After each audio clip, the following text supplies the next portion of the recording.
ইলিশ মাছের পাইন্না খোলা রান্না করব। এটা গ্রাম্য ভাষা। পাইন্না বলতে ঝোলকে বোঝানো হয়েছে, তরল একদম মানে পাতলা ঝোল। আর খোলা বলতে মাটির খোলায় আগের যুগে রান্না করা হতো, এই জন্য বলা হয়েছে খোলা। তো দুইটা মিলে হলো পাইন্না খোলা। তো আমরা এখানে দুইটা মাছের টুকরা নিয়ে নিয়েছি। তো এখন এই ইলিশ মাছের পাইন্না খোলা রান্না করব, সেই প্রসেসিংটাই আপনাদের সাথে শেয়ার করব। আর এটা কিন্তু আমাদের বিক্রমপুরের বিখ্যাত খাবার। এখানে কিছুটা পেঁয়াজ ব্লেন্ডার করে নিয়েছি, আর এইখানে হলো কিছু কাঁচা পেঁয়াজ কেটে নিয়েছি। তো এখন এটাকে ডলে ডলে কষলে মাখাবো।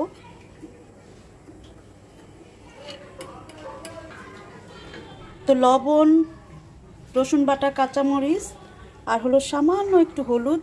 হলুদ আমরা দেই না, তবে না দিলেও চলে। তো আজকে সামান্য একটু দিলাম।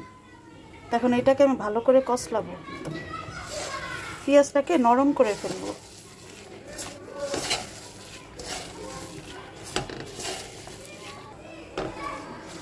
তো এটা আমার ভালোভাবে ডলাটা হয়ে গেছে। এখন যে ব্লেন্ডার করা পেঁয়াজটা ওইটা দিব।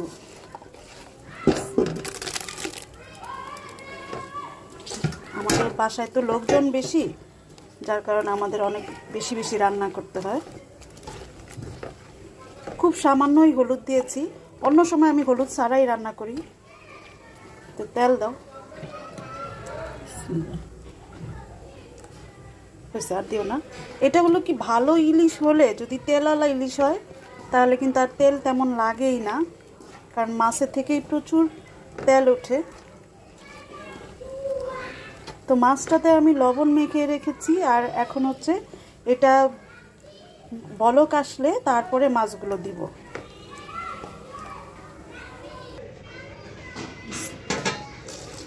পানিটা গরম করে রেখেছিলাম, তো ওই গরম পানিটাই দিচ্ছি। নাড়াচাড়া করে দেখতে হবে।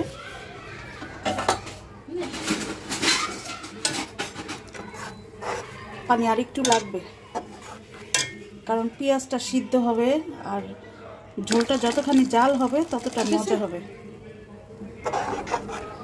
হ্যাঁ, ঠিক আছে। তরকারিটা ভালোই বলক এসে গেছে, যদিও বলকটা অনেকক্ষণ পরে এসেছে। পেঁয়াজটা আর কিছুক্ষণ সিদ্ধ হবে, তারপরে মাছগুলো দিব।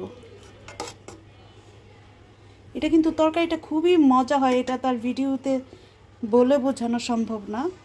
কিন্তু আমি যেভাবে রান্না করতেছি এভাবে যদি বাসায় রান্না করেন, ভালো ইলিশ হলে আসলেই খুবই মজা হয়।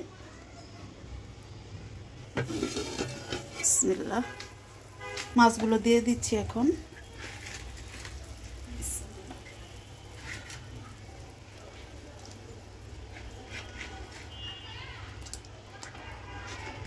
এখানে রান্নার প্রথম জাদুটাই হলো ইলিশ মাছ।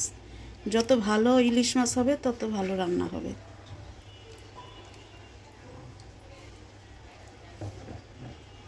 তো এখন বলক আসার জন্য আবার ঢেকে দিব। রান্না শেষ পর্যায়ে এখন ধনেপাতাটা দিব।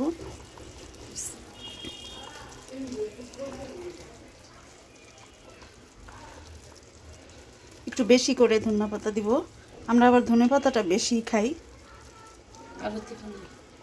দাঁড়াও দেখি।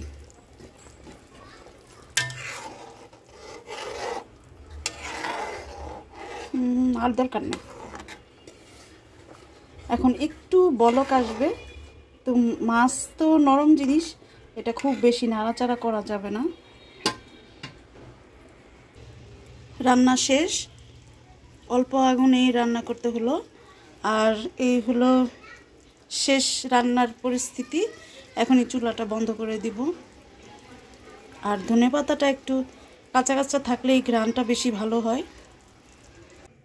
এই হলো আমাদের বিখ্যাত পাইন্না খোলা, ইলিশ মাছের পাইন্না খোলা। এটা আমাদের বাসায় আমরা সবাই খুবই পছন্দ করি। আশা করি যে আপনাদের কাছেও খুব ভালো লাগবে। তো সবাইয়ের জন্যই অনেক অনেক শুভকামনা, ভালো থাকার প্রয়াস।